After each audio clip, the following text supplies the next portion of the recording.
After killing the quintuple blue core finned demon together, Aang couldn't help it but praised Lu for her movement and speed displayed earlier on. Hearing his comment, Lu had to remind Aang that her family, the C2 family, is a martial arts family, so obviously being fast with movement and speed were nothing to her. After pulling his broadsword out of the demon, Aang recommended that they leave this place quickly, since their fight earlier would have attracted the attention of others that were nearby. But as he turns to look for where they should go next, Lu notices that there was a cut across Aang's face, so she recommended to him that they find a safe place first so that she could heal him. Touching the wound on his face, Aang tells her that the small cut was nothing, and that there was no need to heal such a small wound. Lu appeared pissed off by his comment, reminding Aang that she was the one in charge of all the healing. As they had agreed upon before leaving, so regardless of the wound being small or big, healing was something that she needed to do, or else there would be no purpose to her being here with Aang. Seeing how charismatic she was when being serious, Aang finally understood Lu's nickname back in Helios City, the unsmiling Rakshasa of Helios City. Giving up the fight, Aang agreed with her idea and decided that they should take a little bit of a break first. But as they were done settling their small argument, Lu spots a gigantic shadow appearing above the both of them. She warns Aang to be careful as a warrior appears, swinging his massive axe towards them. The impact of the axe hitting the ground was like that of an earthquake, destroying everything in its path in a wide radius from where Aang and Lu were standing just a few moments ago. But it turns out that Aang didn't even bother to dodge like Lu did. He simply used his broadsword on his back to block the surprise attack. Looking at their current situation, Aang couldn't believe that they were being targeted already. The surprise attacker turns out to be Uther's mercenary for hire, who could see that he was right about Aang's strength being above the normal standards of a quadruple finned core warrior. Not bothering for a chat, Aang pushes the mercenary away, telling him to get lost. But his remaining eye was still focused on Aang even after being pushed away. After all, this man is a sextuple finned red core warrior that uses the earth elemental type. Lu could see that Aang was about to engage into a fight and immediately activated her green core to help him out, but something wrong happened, stopping her from joining Aang. The nurse that was Uther's playtop had appeared as well. This time, she had green needles poking close to Lu's entire body. She tells her that since her attention was focused on Aang this entire time, it was easy for her to anesthetize her easily. It turns out that the nurse was a triple-finned green core warrior and an anesthesiologist. Not being able to move at all, Lu could feel the power of the regeneration type's unique anesthesiologist skill. The nurse continues to explain to Lu that as another green core regeneration type warrior, she should know what kind of situation she was in now, and that if one uses the anesthesiologist skill, that was originally used to numb wounds and injected directly into the opponent's body, then the opponent will end up losing all the ability to move. After ensuring that Lu couldn't just in the fight, the nurse went on to Aang next. He saw her and figured out that it was the same group from the entrance, which was why they were targeted so easily. But Aang was curious, wondering why instead of protecting the precious young Master Uther they had chosen to ambush him and Lu, especially in a place where many have lost their lives. The douchebag appears and answers Aang's question, mocking Aang for trying to look strong even though he was about to die. Uther had appeared, laughing at Aang's current situation. He continued to mock our boy by saying that he was simply acting tough in front of his woman so that he wouldn't get embarrassed. Those words seemed to hurt Lu more than Aang as her entire body froze rock hard. Inside her mind again, she was mad for being called Aang's woman, but ignores that thought as it wasn't the right time for her to be angry. Uther once again touches the nurse, telling her not bad and that he was going to reward her properly when they got home. He then proceeds to touch Lu's lips, much to her horror, while telling her that he was going to take his time and play with her after watching Aang die. Uther even shows off by revealing that he had never been rejected by a woman before, which was why he found Lu particularly interesting. But his riz fails completely as his words simply awaken the inner demon within Lu as she looks at him with murder in her eyes. The mercenary calls out to Uther, wondering why he wasn't hiding himself as they agreed upon, since he was confident that he could kill Aang and bring the girl to him by himself.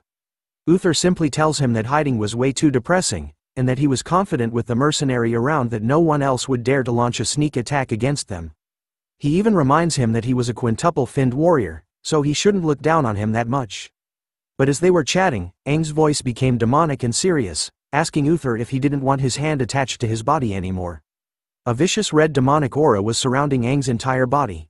Originally, Aang thought that Uther was just a mere playboy delinquent, and that he wasn't planning on giving him too much attention. But now, it seems to Aang that Uther was truly the scummiest kind of bastard to exist. So he would like to confirm something for himself. With an angered look in his eyes, Aang questions Uther on whether he had harmed multiple young women. Uther, unaware of how serious Aang was being, laughs at our boy's words instead, calling him a quintuple-finned trash and promising Aang that he was going to taste his woman, Lu, all day and all night.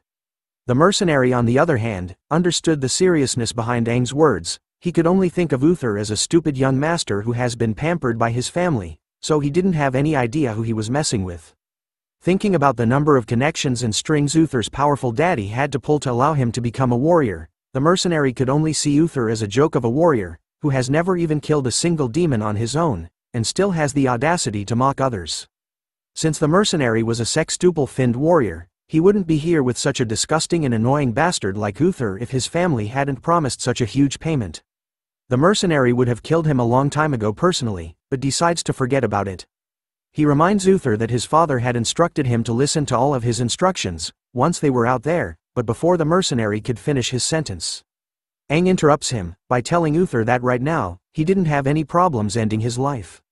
Covered in his demonic flame, Aang charges straight towards Uther, ignoring the sextuple mercenary warrior and leaving him behind. The mercenary shouts at Uther to watch out and sprints closely behind Aang, but looking at him closely, he wonders why Aang had the fire elemental energy around his body. Since he was just a quadruple-finned warrior, it made no sense that he could control elemental energy. As Aang continues to charge towards Uther, who could only watch in horror, he declares with his glowing eyes and fist that bastards like Uther, who do nothing but tarnish the title of warriors, do not deserve to live this world. Seeing death come for him, Uther screams like a little bitch, falling backwards. He begs Aang not to come to him while wondering why he couldn't even put up the courage to fight against a quadruple-finned warrior. But as he looks at Aang with fear, he could no longer see him as human but a version of the demon god. He continues to scream for someone to save him, but as Aang was near him, the mercenary appears right above, priming his axe to hit Aang. As he tries to take Aang's left arm, our boy manages to twist his body in the air to avoid the surprise attack. Using his broadsword, Aang fires back and manages to push the mercenary far away from him. The mercenary was impressed by Aang's swift agility and reaction speed and could see that Aang was capable of utilizing the fire elemental energy. By using his own elemental energy, the mercenary was confident that he wasn't that weak. But as he blocks Aang's fire attack, he could spot tree branches appearing behind as well, causing him to jump further away in order to escape the sudden wood elemental energy attack. He twists his neck in the last moments, dodging most of the tree spikes as a few managed to cut him. As he tried to regain his footing, the mercenary was confused about how Aang was able to control the wood element too. But a smile creeps over his face as he finds it interesting instead. He slams his axe into the ground this time, knowing that Aang was hiding a ton of secrets. And that he was able to actually manipulate two different types of elements. As the rocks from the ground wraps itself around his axe, the mercenary tells Aang that he was interested in how he was able to do those things. Knowing that if he could manipulate two elemental powers as well, then he would become much stronger than he was now. The mercenary had unleashed his own ability. Using the earth elemental energy, he created the rock scythe. Filled with confidence, the mercenary declares that within 10 minutes, he was going to fight Aang till he spills all of his secrets. Hearing that, Aang decided to go with another power this time, using a familiar purplish aura around his hand. Soon enough, a blue demonic hand appears onto the mercenary's axe handle. Aang had finally unleashed his corpse manipulation ability, and had summoned back the quintuple-finned blue core demon, back from the dead, to deal with the mercenary this time around. The mercenary this time started to feel afraid. He was shocked over the fact that a demon managed to come this close to him, and that he couldn't even sense its demonic aura. As he activates his core, the mercenary couldn't believe that he only realized it after the demon was able to take a hold of his axe. Making a quick choice, he abandons his weapon in the demon's hand, and dashes away to a safe distance from where he could see that it was a quintuple-finned demon. The water demon lets go of the battle axe, transforming itself into water and rushes to kill the mercenary, who repeatedly blocks its attack after seeing that the quintuple-finned demon was an agility water type. As he defends himself from the attacks of the demon, he turns around to face Aang, asking him to put a hold on their own fight in order to deal with the quintuple-finned demon together. But Aang was smiling at the mercenary's situation, asking him why he thinks that the demon was only attacking him. With a smile, and a wave of his finger, Aang orders the demon to do something else now. It turns out that he had made the water demon unleash its skill called Torrential Waltz, summoning numerous ice spikes in the air, all aimed towards the mercenary. He couldn't believe that Aang was able to control the demon, and that a demon was a controlled corpse that belongs to him.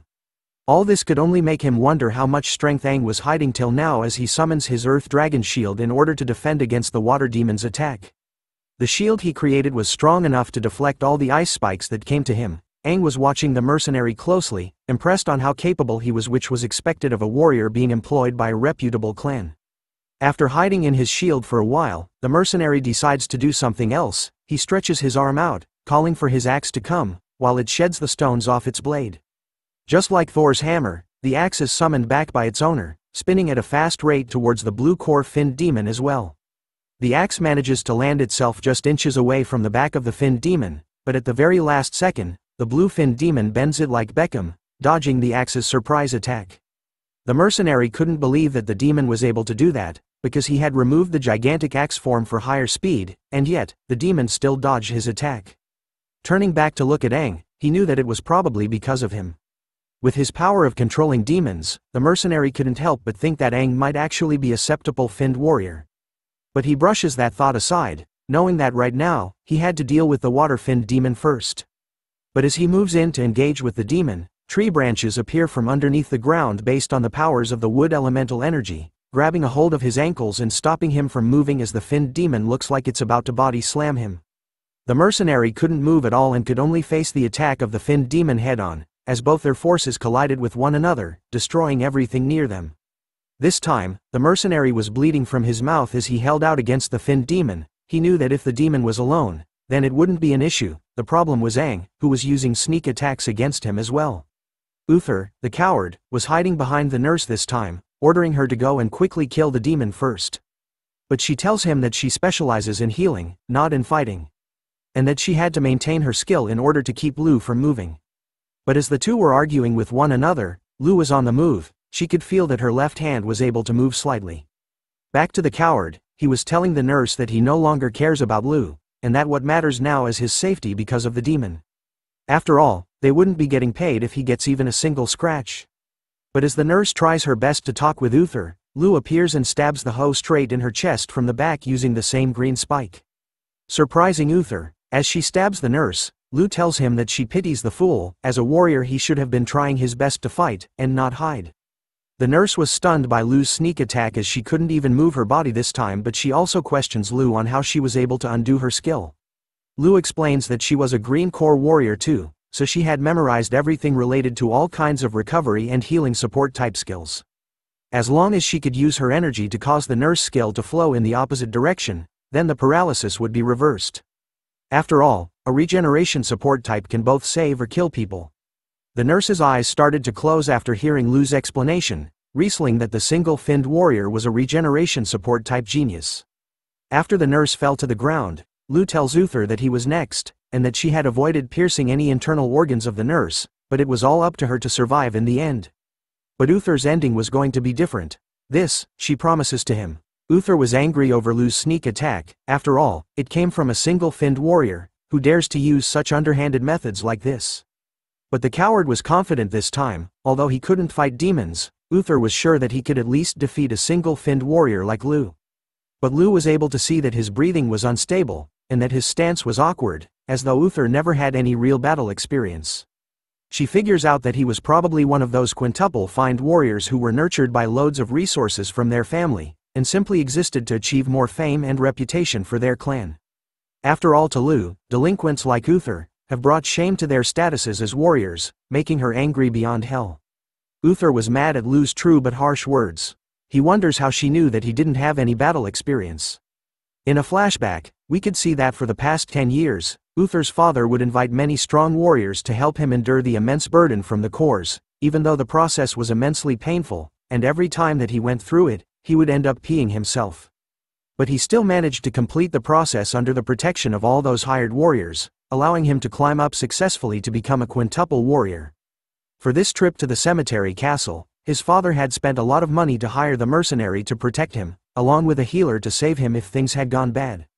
Uther could have obtained the elemental core without any hassle at all, but looking at Lu right now, he realized that everything was now ruined. All because of Lu and Aang. So he turns to shout at the mercenary who was busy battling against the water core finned demon, ordering him to return to his side to do his job of protecting him, since that was why his father has given him so many resources. Uther continues to scream and shout at the mercenary to obey his orders right now, but he was busy dealing with Aang and the blue-finned demon. Uther's constant shouting and ordering seems to anger the mercenary as he gritted his teeth hard upon hearing Uther's voice once again. He finally snaps himself, shouting back at Uther that he was just a piece of trash and to just keep his mouth shut. Those words were enough to stun the dumb young master, but as he continued to shout at the mercenary, Lu decided it was time to take action.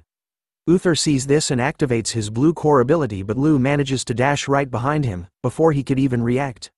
In one swift motion, she was able to stab Uther on his side with the dagger she was holding from before. He definitely feels the pain as he tries to hurt Lu, but misses due to her fast speed. But as she backs away from him, Uther starts to experience intense headaches.